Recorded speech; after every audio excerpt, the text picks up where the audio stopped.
Right, so we're on the wild mode ladder, and, well, rank 7, but things aren't looking good for us, are they? There are 4, count them, 1, 2, 3, 4 Kel'Thuzads on board. And eventually I managed to find a way to clear them, but I was waiting for that twisting nether, and it never came. Eventually, though, with a nice little combination of spells there, we get rid of the Kel'Thuzads. However, it was too late, and that is the power of Deathlord Shaman on the wild mode ladder. Playing those really strong cards from Naxxramas. So this game didn't go very well for us, but it was a lot of fun.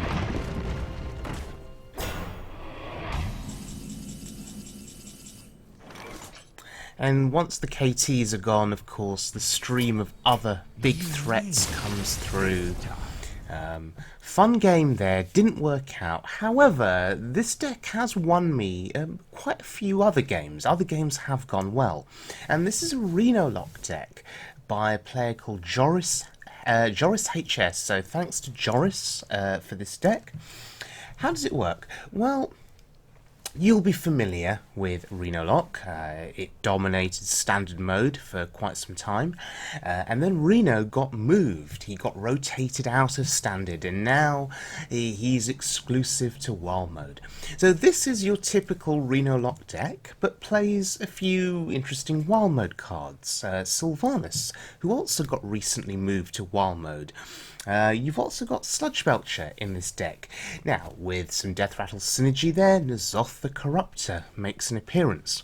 Notice, however, there is no Mountain Giant in this deck. N'Zoth takes up that late game, or that expensive slot. Mountain Giant really is an early game card, and N'Zoth is a late game card, but N'Zoth takes up the expensive slot at the end there. We do have the Twilight Drake, as per usual. And Deathlord as an early taunt, and also Tar Creeper as a nice little taunt. So this is teched against aggro to some extent. Notice though, there is no Defender of Argus and there is no Sun Fury Protector, and that's quite interesting to me. Because those cards can really help against aggro. So I was curious to see how this deck would work, whether it would hold up well against aggro or not. So we're going to have a look at this deck now in action on the wild mode ladder, with the absence of Sun Fury Protector and Defender of Argus make a significant difference or not. Let's find out. And have a bit of fun with Joris's Renolock. I must protect the wild. Your soul shall be mine! Okay, so we're going up against a druid here, and I'm keeping Hellfire and I'm keeping Tar Creeper because I'm going to make an assumption here that this is Token Druid. We'll see though, it could be Jade Druid. Yep, it's Token Druid. Absolutely fine. So, it's fine because I have Mortal Coil, it's fine because I have Hellfire, it's fine because I have Imp Boss, I have Antique Killbot, I have the ideal hand here. Now, one of the problems with Renolock is sometimes you don't draw the cards you need. It's playing one-offs of everything, and as a result of playing one copy of cards, as I say, you don't always draw into what you need at the right time. When you draw into what you need at the right time, there's Reno, for example, it's the best deck in the game, bar none, because the one-offs that you play are, generally speaking, quite strong, and their utility is significant. And if they're drawn in the right order, you're basically unbeatable. You destroy control decks with, you know, Jaraxxus and the stream of 6/6 Infernals. How do you deal with that? You destroy aggro decks with cards like Hellfire, played at the right time, and then into Reno on turn 6, and they can't come back from it. So when the draws are there, I've heard pro players call Renolock the best deck in the game. Here's the problem. Here I have Reno in hand, and I'm lucky, and if I can survive till turn 6, I win the game. Plenty of occasions where I just don't draw him, where he doesn't make an appearance at all, and against excessively aggressive decks like Pirate Warrior, unless you have Reno, you're just dead. Of course, classes, deck types like Pirate Warrior can just kill you before turn 6, and that's one of the problems. But apart from that, on the wild mode ladder, I think Renlock is favoured generally against most classes. I believe it's tier 1 on wild, or at least Tempo Storm seems to think so. It's a good deck. Now notice that the Druid is doing everything he can here to fill the board, and he's going face, which he should do, because now in this situation as the Druid, you have to hope that there is no Reno. That's what you've got to hope for. And if there's no Reno on turn 6, you stand a chance of winning the game. And of course, he would win the game if there was no Reno, but unfortunately for him, Reno is in hand and he's waiting.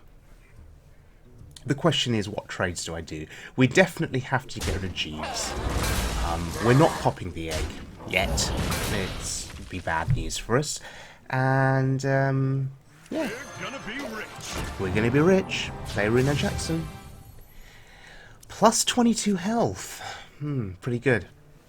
Okay, there's one drawback though of playing a Reno deck, and sometimes you play Reno and their board is still excessively full, and even after playing Reno, you're still dead because they just go face again for 2 turns and kill you. So what you need is another board clear. We've already seen Hellfire. Twisting Nether is in hand, so now it's a survival game for 2 more turns, and if I can manage 2 turns of survival, Twisting Nether comes down, then we win the game. Although I think he reads the lines there. He knows. He knows we're getting to turn 8. He knows I have a handful of cards, and he's probably thinking, yeah, Twisting Nether is likely there. I've got to kill him before turn 8. This Druid is, I think, a very good player. Demon Wrath does not help us here, sadly. 4 health minions are not what you want to see. How much?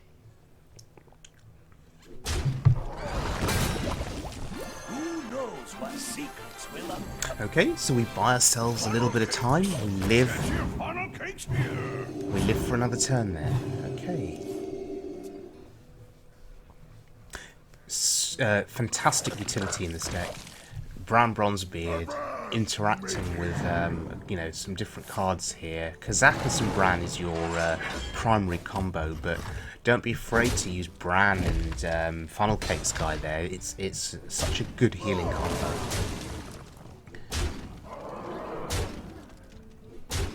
Oh, he's going face. Wow. How much? You see, I would have been tempted there if I was a Druid to kill Reno, just so if there is Twisting Nether, the egg can't be killed and then you get the Nerubian back. But now he gets nothing back, and, well, yeah, sure, I'm at 10 health, but look at my hand. He's now playing individual minions per turn, more or less.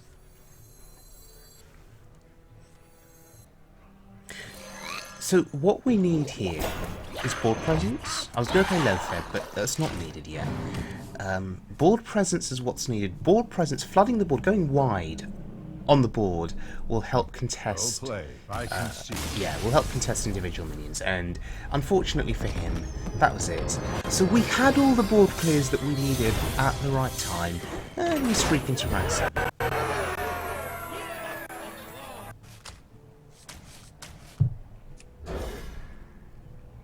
Okay, this next game is against a Shaman, and Hellfire is a good keep because it destroys tunnel trogs and totems. Mistress of Mixtures is also really, really good, and I'll tell you why. It's a Totem Slayer. Presuming he doesn't have anything to do on turn 1, then turn 2 he may just hero power, depending on what kind of deck he's playing. And then we keep tapping. Oh, okay, it's a Trog. And we keep tapping, and then the mistress dies, and we get our health back. This might sting. However, we can't tap. That has to die. Yeah. That just, it has to die. It's too dangerous to keep a Trog alive. Okay, so this Shaman is playing on curve. Now, it could be an aggro deck, it could be a mid-range deck, but we're not too fussed because we have Reno, so we're pretty happy there.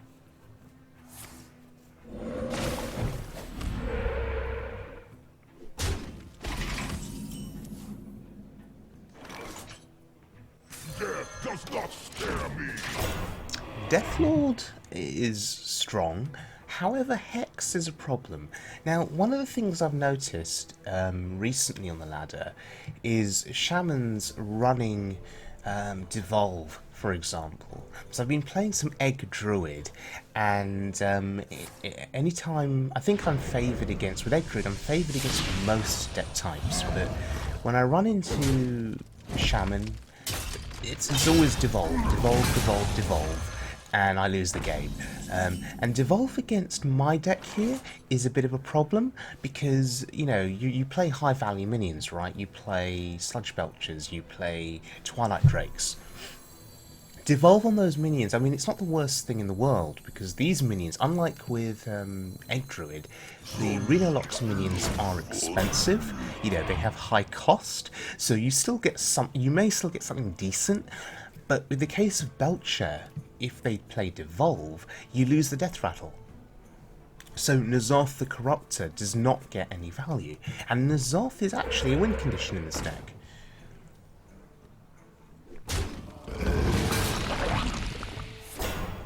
Okay, don't roll a healing totem. Okay, every time you roll the bloody healing totem. But it's okay. It's okay. I'm feeling brave enough to tap here. I have Reno in hand. He's going to have to hurt me a lot more. Now, seeing the Ginny Water Speaker there suggests to me this is a mid-range deck that we're facing. So, yeah, there's Aya. So there's going to be Jade synergy in his deck. Or when I say Jade synergy, I mean Jade cards. So we've seen the claws. There is Aya. There's obviously the lightning. So those Jades are going to start growing. And we need to be conscious of that.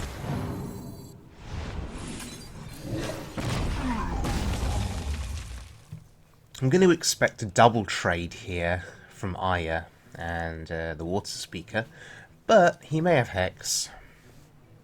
So mid-range Shaman can put on a lot of pressure. And this could be one of those situations where we play Reno, and even after healing up to 30, that Reno doesn't do much because he just has a board full of Jades. But, like with the Druid game, notice something. We have Reno and we have Twisting Nether in hand. So we need to bait out a big board that we can Twisting Nether. And after he sees Reno, he may think, oh right, now I've got a flood, because I need to do as much damage as I can to the face post Reno Jackson being played. And then that's the bait for Twisting Nether.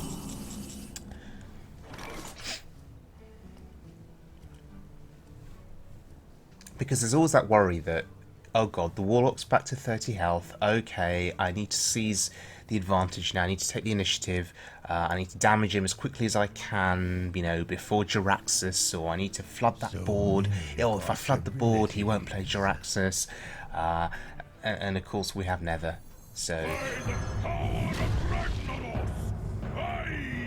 Question is, do I feel brave enough to tap here? There's a lot of damage on board. It's 10 damage. If I tap, I go down to 14, and that's too risky. No, it's way too risky. So, yeah, so Reno into Twisting Nether.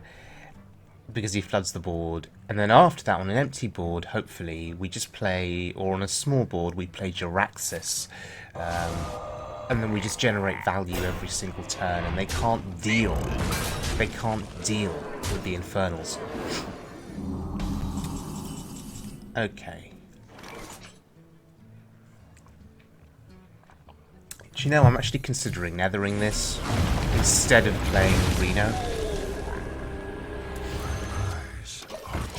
I think this is a little bit more mana efficient.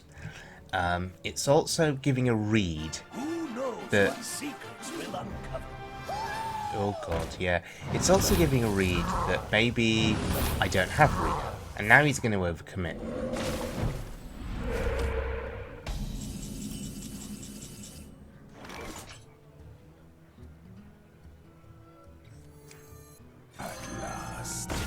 So now what I'm going to be looking for is, I'm going to be looking for 10 cost potion, and Mystic Wool is pretty good, but I'll take 6 damage to all minions. And it's between, these are all actually pretty good. Summon 3 minions as board presence, 8 damage is 8 damage, and a demon is a demon. But we'll bring back we'll bring back some friends, right?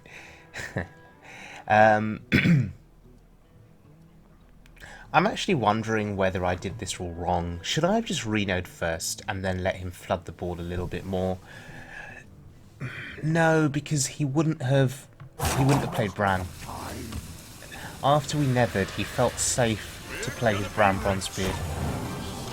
Okay, so maybe, I don't know, maybe I've done this a little bit wrong here. The thing is though, we have the Kazakus potion.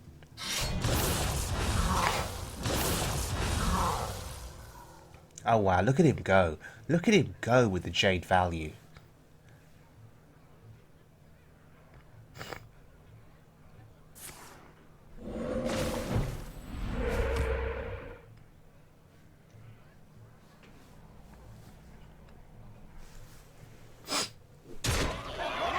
We're definitely playing the potion. We're definitely playing the potion, I think.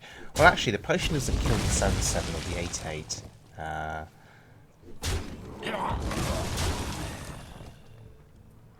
Maybe he'll play something else. Maybe he'll play something small on the side there. He's got room for one more thing. No, it doesn't play anything. Right, this is fine, because we get 3 things back. And 2 of them are good. 2 of them are good. Reno is decent. Deathlord is a good body. Deathlord is actually contesting both of his minions there. So presumably the 8/2 goes into the Deathlord and... Oh wow, what?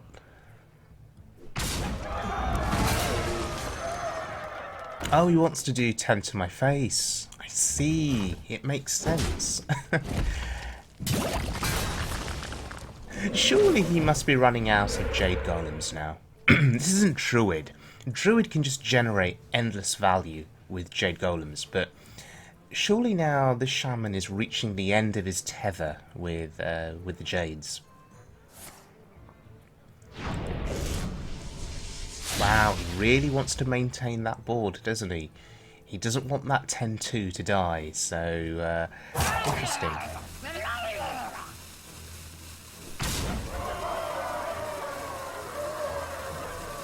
Yes, if you've committed the lightning bolt... Oh, okay. Interesting. I don't understand the lightning bolt then. What was the point?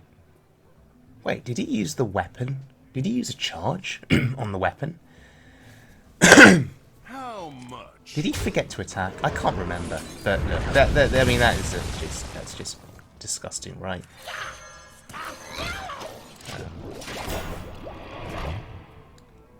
Yeah, I mean, even if you'd killed it, we could have played the Tark Reaper and the Shadow Flame, and that would have still have done something.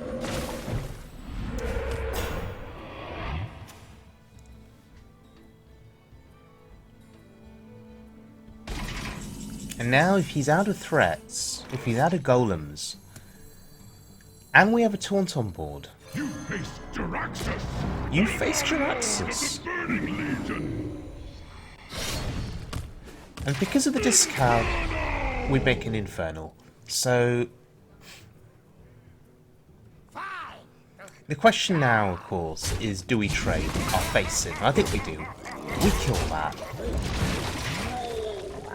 And every single turn now, we're going to make a 6/6. Sure, his golems are going to be slightly bigger, but he's out of options by the looks of things. He's oh, okay, maybe not. But from a minion perspective, he's running on fumes here. Yeah, of course he high rolls on the Lightning Storm. They always high roll, don't they?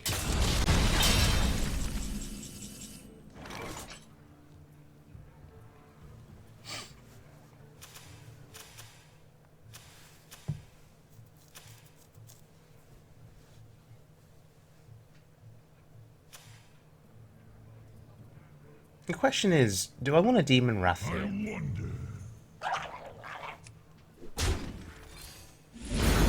I mean, I don't see any point in saving it.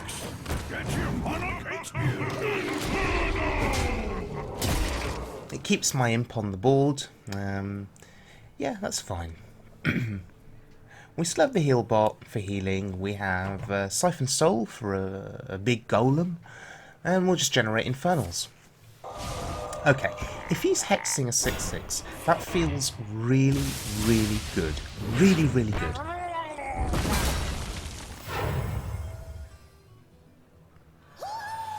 Okay, there's perhaps one of his last Jade cards, I'd hope. Now, if it is one of his last cards, if he sees the Siphon Soul here, he'll probably concede. Yeah.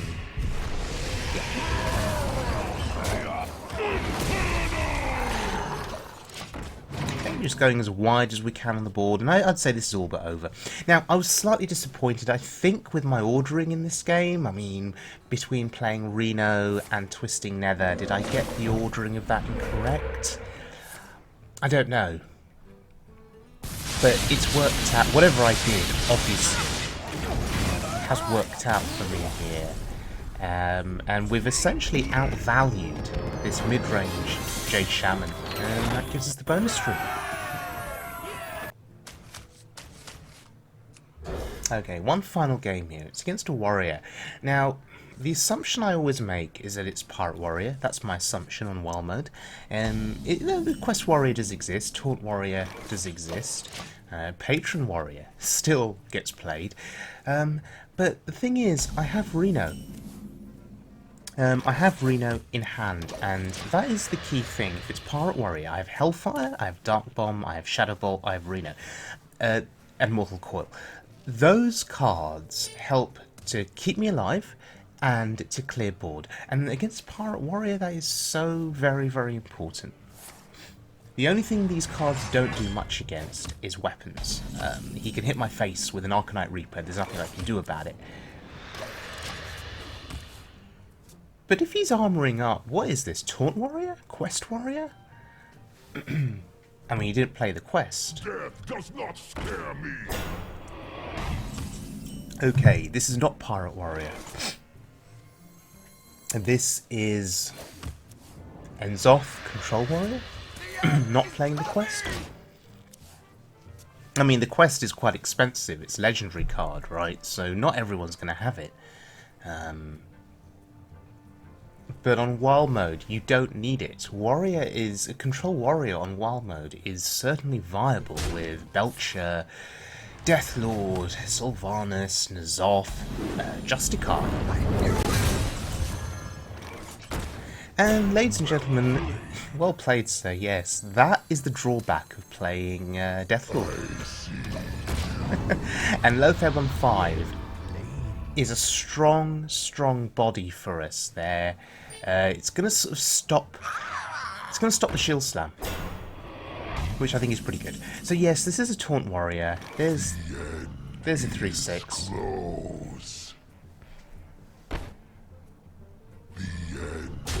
We have 10 cards in hand. It's fine. Oh, Shredder's a really good pickup. Okay. Do we play him? Yeah, we do.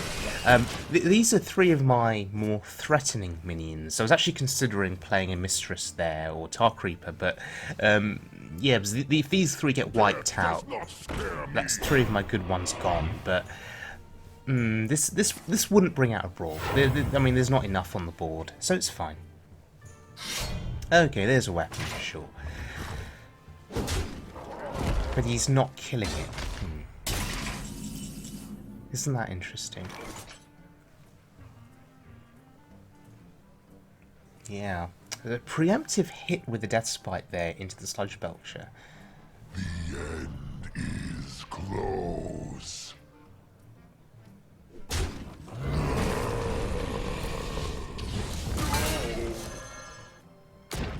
Right. That is not what you want to see. I was really happy when Deathlord brought out Sludge Belcher, but to bring out Jaraxxus, that's terrible. That's a win condition for me against this Control Warrior. Because Jaraxxus does bring out the stream of 6/6 Infernals, and often, once both Brawls are gone, once N'Zoth is gone, they can't deal with the Infernals. It's just, it's too much.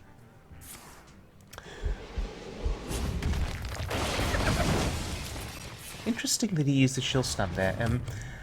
He's probably got Brawl in hand, but not wanting to commit, maybe hoping for a Doomsayer to come out from that Shredder. But it feels like a little bit of a waste. He's only negated 2 damage there by using the Shield Slam. I find that quite interesting.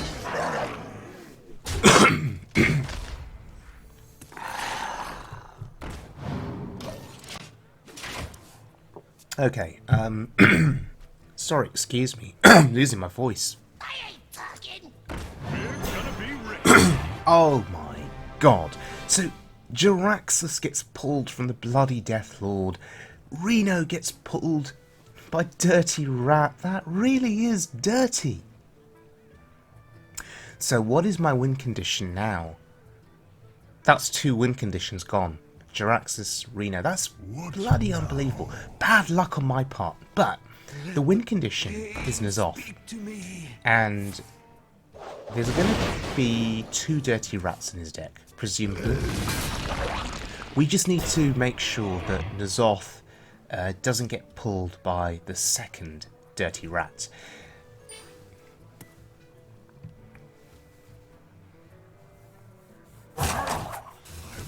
I'm trying to understand what he's doing here. Presumably he's trying to draw cards, right, with the Acolyte. He's desperate for cards.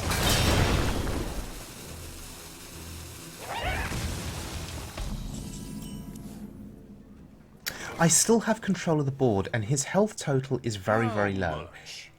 Well, low-ish. At least compared to mine, anyway. I mean, you'd expect a Renlock's health total to be much lower at this point after all the tapping and whatnot.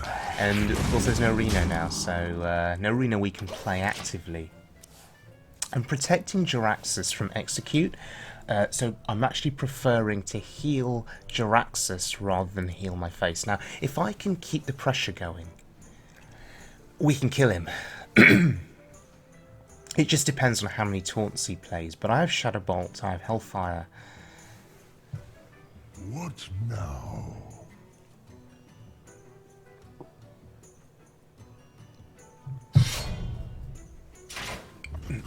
Right, he's taking more damage to the face. I mean, that's good, right? That's good. I have no time for games.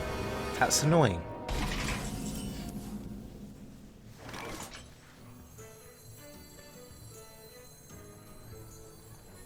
Here's the problem. Do we kill that? Or do we just push 8 to the face? I mean, we don't have lethal. We're close, because we have Hellfire. We're actually very close to lethal here.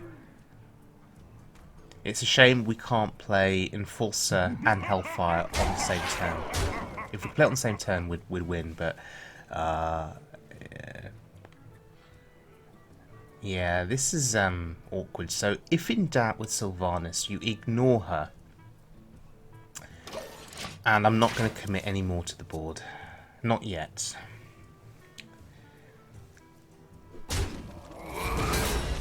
If he can't remove this board... Welcome to the Grand Tournament, champion. Yeah, and he's still taking 2 damage though. So... is that enough?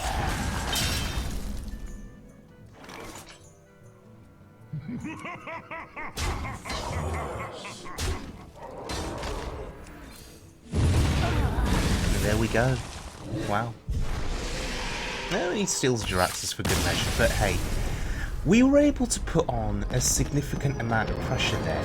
Even though we lost the ability to play Reno, we were in a good spot. So, the Joris Renolock, what do I think of it? It doesn't play Sunfury Protector. There is no defender over Argus. However, it's a strong deck. It's a solid deck. It's done very well for me on the wild mode ladder as I make my journey to rank 5. So, yeah, very, very effective playing a lot of the Reno cards that you know and love.